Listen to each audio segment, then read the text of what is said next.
All right, today we're diving into the life of a woman who defied absolutely impossible odds to change the world. We're talking about the unstoppable Helen Keller. Let's get right into it. Just for a second, I want you to imagine a world with no sight and no sound. This wasn't some thought experiment for Helen Keller. This was her reality, and it's the start of one of the most inspiring stories you'll ever hear. So let's go all the way back to the beginning to see how a sudden, devastating illness changed literally everything for a young child, plunging her into that world of silence. You know, what's so staggering is just how fast it all happened. Helen Keller was born a perfectly healthy child in Alabama back in 1880.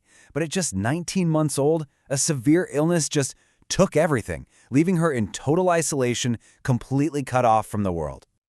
Think about that. 19 months. She was just a toddler. She hadn't even fully formed language or solid memories of what it was like to see or hear. This was the unimaginable mountain she had to climb, right from the very start. But then, a breakthrough, a real turning point. A light finally appeared in all that darkness. A teacher arrived who wouldn't just change Helen's life, but would change how the entire world understood what was truly possible. And that teacher's name was Sullivan. She was young, she was determined, and she could see this brilliant, frustrated mind trapped inside Helen's silent world. Her mission? To give Helen the key to unlock it all: language. And what happened next?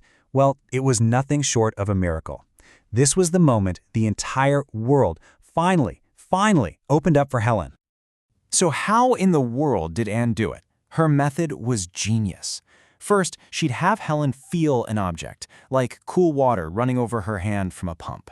As Helen was feeling it, Anne would spell the word, W-A-T-E-R, into her other hand. The crucial part, the magic, was getting Helen to make that connection. And when that connection finally clicked, it was like an explosion of understanding. As Helen herself would later put it, the moment language came alive for her, the whole world, her entire soul, came alive right along with it. But unlocking language? That was just the beginning. Helen didn't just learn to communicate for herself.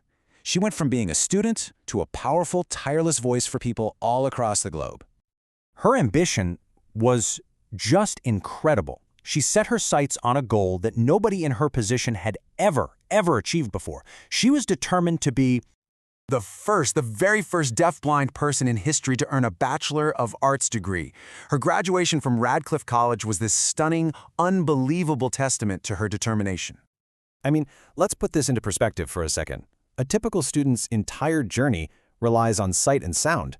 Helen had to learn to read, write, in multiple languages, mind you, and study incredibly complex subjects without any of those senses. The scale of what she accomplished is it's mind-boggling. But even with a college degree in hand, she wasn't even close to being done. In fact, you could say her real life's work was only just getting started.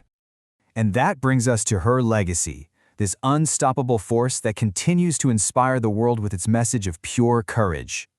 Her impact was huge, and it went in so many directions. Of course, she was a fierce activist for disability rights, but she was also a passionate suffragist fighting for a woman's right to vote, a pacifist who opposed war, and even a co-founder of the ACLU. She used her platform to fight for others, becoming this incredible author and a global symbol of hope. Really, more than any single thing she did, her life story is just this powerful, undeniable testament to the resilience and strength of the human spirit.